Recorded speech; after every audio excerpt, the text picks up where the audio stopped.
Alright gang, today I want to talk about the Jake Paul-Mike Tyson fight. Now, I think it's important, and a mistake that a lot of people made was putting their emotions ahead of their logic. They really wanted Mike Tyson to win. I wanted Mike Tyson to win. So they started to rationalize in their mind how a 58-year-old Mike Tyson was going to just destroy this guy. And they would show clips online of him when he was knocking people out in the 90s to hype the fight up. And people would see that and they would be like, oh my God, he's going to knock Jake Paul out. Jake Paul is not a good boxer. He doesn't have that resume. And that's very true. He doesn't. And obviously if they were to fight in the, when Mike Tyson was, I would say, even 50 or younger, Mike Tyson would obviously win. But at 58 years old, you're going to have diminishing returns. All right, shithead. I haven't been in a fight since I was in the 5th grade. But I beat the shit out of that kid, so now I'm gonna beat the shit out of you. Okay, what are you doing? I'm sorry. I used to be much stronger. Obviously made a video about my concerns regarding this. I also put my money where my mouth was, and I bet on Jake Paul to win the fight. It was an easy bet for me to win. I didn't want it to happen. I actually didn't watch the fight on Netflix because I didn't want to support that. I don't think we should support watching our legends risk their health to fight for us because we hate someone. I remember watching Chuck Liddell, Tito 3, and when Chuck got hurt, that was one of the saddest things I've ever seen in my life, and I didn't want to see that again. Tito, commit to a shot.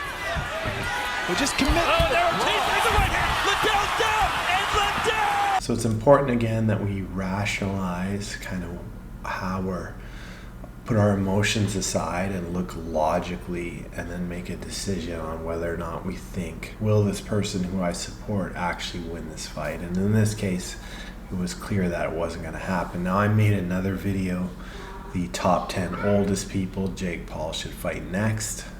You should watch that because I'm sure one of them will be up next if I had to bet. Happy birthday to Venezuela's Juan Vicente Perez Mora, who turns 113 this week. Perez Mora was just declared the oldest man in the world by Guinness World Records. But I think it's time we kind of, Jake's done a great job at becoming so hated that people are willing to pay to hate watch him in the hopes that he loses. But he never thought he was going to lose. When he did the polygraph, that was a lie. That was a fake polygraph. He was just doing it to build up the fight so that you would think he wasn't confident and you would think there was a chance he would lose. And he carefully picks his opponents, either smaller, older, not boxers, less experienced, etc., etc., and the list goes on. And I'm sure the next will also be a very strategic pick as well. Anyways, so I just wanted to make this video and say, let's try to stop supporting this. I know, it's hard because people really want to see him to get knocked out, and he's really good at creating the illusion like it's a possibility. But, the more that you support this person, the more he's not going to go away. And the more that he's going to pick, our legends and people that we care about. And then one day, one of them will get hurt. Mike had a moral victory tonight where he made it to a decision.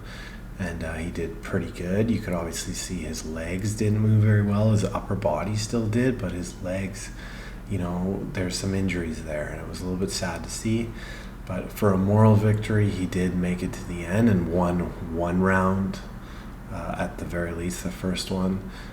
Maybe, I know some people thought the second one, I didn't really think so, but it is what it is. Anyways, guys, yeah, thanks again for watching. I just wanted to give my thoughts really quick because, Mike's a legend. Who knows who he's going to fucking fight next, Goldie Hawn or some Bill Murray, one of our other legends, and we just kind of don't want to support that. But anyways, that's all I got to say. F you Netflix, F you Jake Paul, and Godspeed.